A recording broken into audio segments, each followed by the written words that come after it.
She left our homeschool having never done like a traditional textbook. The closest thing we came was a science book that they used in co-op when they were in middle school or something like that.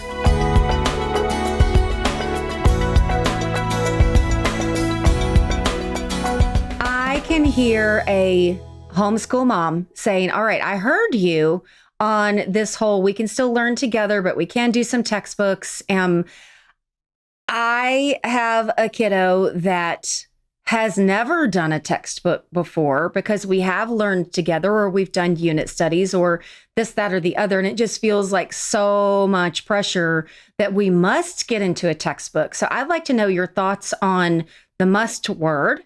And then I'd like to know your thoughts on how you can move a child towards that type of learning if you do want them to have some experience with it before high school is over. Yeah. So I'm going to do something that I think is going to shock a lot of people. Olivia had never used a textbook before, ever. She left our homeschool having never done like a traditional textbook. The closest thing we came was a science book that they used in co-op when they were in middle school or something like that. And we used literature-based learning for almost everything we did. We used a lot of guest hollow, and it's all real books for even things like science and history and stuff like that. So then she goes to school and she's got to learn how to use a textbook. And she's got to learn how to take tests. I was not a big test giver either. Right. I mean, they've done a little bit, but it was not like, oh, study the chapter and then we're going to do the test at the end. There was none of that kind of stuff. And so she had to learn how to do all of that. And I would say it took her about 5 weeks. It took her about 5 weeks that first semester. And it's not like she was completely failing. She was just like, you could see her doing the little dance of figuring it out. And after that first 5 weeks, she completely and totally had it. And, went on to graduate with distinction. And so, all A's and B's for her graduation. And so, they learned that she was able to pick it up and learn it. And it took her about 5 weeks to do it. So, yeah.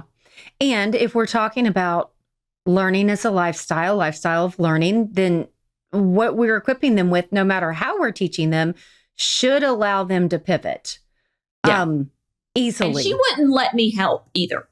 Okay. Once she got into school, actually somewhat to her detriment, her last semester, she finally got around to taking her English class. And I still don't 100% know if they wouldn't let, I know that they said at one point, you can't have another English teacher look at your paper because she mentioned that to me. She's like, Mom, you're an English teacher. I'm like, I haven't been an English teacher in a long time. I'm really just your mom, So, but they weren't supposed to get help. But I told her, I'm like, I proofread all of your father's papers when he was in college. Somebody's got to proofread your paper. And so the first paper she turned in had not been proofread. And the grade reflected that. And then she ends up making a 97 in the class by the time the whole class is over. So she figured out exactly what it was she needed to do. And she started doing it. And so without my help, even though I really wanted to help. Homeschool Insights is sponsored by CTC Math. If you're looking for a great online math program, visit ctcmath.com and try it for free. For more great homeschool inspiration and resources, listen to the Schoolhouse Rocked podcast every Monday, Wednesday, and Thursday.